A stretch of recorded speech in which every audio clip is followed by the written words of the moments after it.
BFM Business, BFM Patrimoine, la polémique.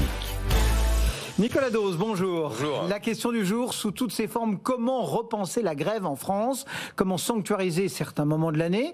Est-ce possible sans enfreindre le droit de grève? Eh ben voilà, le gouvernement pose la question officiellement. Enfin, Emmanuel Macron, depuis hier, il était en Conseil des ministres, il a posé cette question sous toutes ses formes, effectivement. Bon, le débat est animé parce qu'on a un week-end avec un Noël planté, peut-être le Nouvel An, et puis qu'on a cette nouvelle forme de grève, la grève sans tête, la grève sans interlocuteur.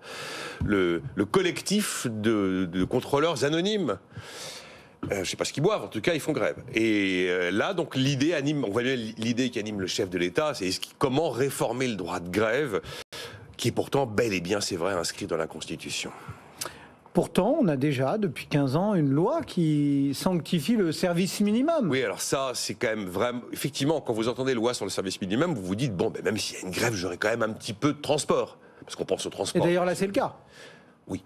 C'est pas une grève totale, mais c'est une loi qui est très très mal intitulée. C'est même le nom de cette loi est même un peu un mensonge intellectuel, car en aucun cas cette loi garantit un service minimum, notamment aux heures de pointe, pour aller travailler le matin et le soir. Cette loi, elle indique juste que les futurs grévistes doivent se faire connaître 48 heures avant, de manière à permettre à l'entreprise de s'organiser.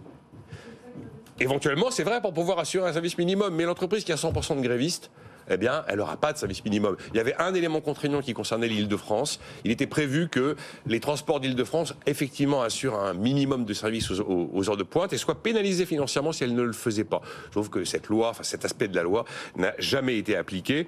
Et en aucun cas, cette loi ne prévoit des réquisitions et n'assure un minimum de trains et de bus. Donc elle a été très mal nommée, cette loi. C'était une loi de préavis obligatoire, mais ce n'était pas une loi de service minimum. La preuve, d'ailleurs, on a eu une grosse grève RATP récemment. Il y a des lignes qui sont restées intégralement fermées toute la journée. Bien sûr. Bon, il n'y a pas eu de minimum de métro. Ce qu'on pourrait imaginer dans une réforme, ce serait par exemple que l'obligation de se déclarer gréviste, ce ne soit pas 48 heures avant, mais 3 jours ou 4 jours avant.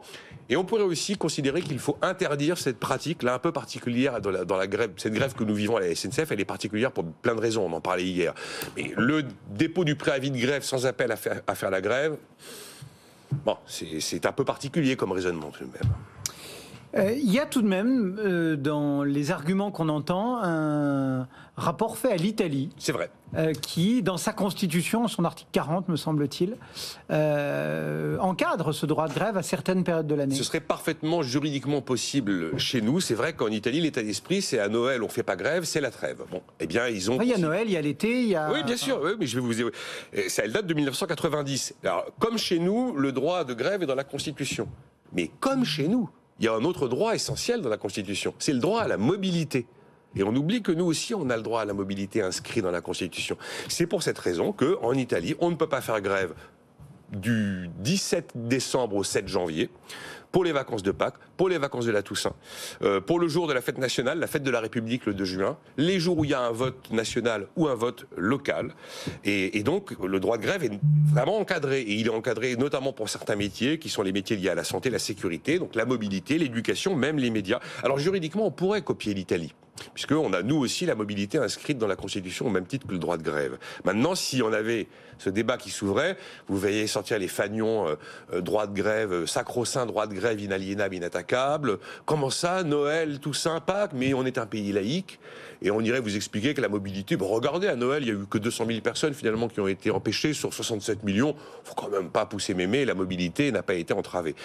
Là où il y a un argument qui pourrait s'entendre, c'est qu'on pourrait imaginer que le gouvernement décide le fameux droit de réquisition. Mais là, dans la situation présente, il serait très probablement retoqué par la justice administrative au motif que cette grève, aussi critiquable soit-elle, peu défendable soit-elle, objectivement, l'ordre public n'est pas atteint par la grève de la SNCF, même si elle plante Noël et le Nouvel An. Donc aucune piste crédible ne verra le jour? Non, aucune, surtout pas en ce moment. Là, on est en pleine crise à la SNCF, on va avoir les retraites là, qui vont arriver début 2023, le pouvoir d'achat va commencer à être un peu plus amputé avec les filets de protection de l'État qui sont resserrés. Alors il y a une troisième piste quand même, avant d'imaginer l'exemple italien, ce serait aussi de reconstruire de fond en comble le dialogue social. Parce que, mine de rien, regardez, la SNCF, qui est quand même l'un des plus grands bastions syndicaux français, même là, les syndicats sont dépassés par l'histoire. Même là, les syndicats perdent la main. On voit qu'à chaque élection, il y a de moins en moins de syndiqués, il y a de moins en moins de confiance dans l'offre syndicale. Et en fait, cette situation de Noël 2022, c'est en partie le fruit d'une déliquescence totale du dialogue social, jusqu'à avoir cette grève hybride par des salariés non identifiés. Là, c'est un énorme chantier d'une complexité totale, mais comme beaucoup de chantiers qui sont hyper complexes, mais il y a un moment, il faut les ouvrir si on veut réussir à apporter des réponses. Comme le chantier de comment je baisse la dépense publique, comme le chantier de comment je rends la dépense publique plus efficace, comme le chantier, comment je fais que pour autant de prélèvements obligatoires, les Français en aient pour leur argent. Ah oui, ils ne sont pas des chantiers simples, c'est pas des gentils, des méchants, du plus, du moins, du noir, du blanc, c'est du boulot, mais au moins ça aurait le mérite d'aborder le sujet plus du côté préventif que du côté curatif. Merci beaucoup Nicolas Dose. La dernière polémique de 2022, c'est ça? On se retrouve en 2023. Oui, beaucoup de choses n'auront pas changé. Bonne fête de fin d'année tout de même, joyeux Noël.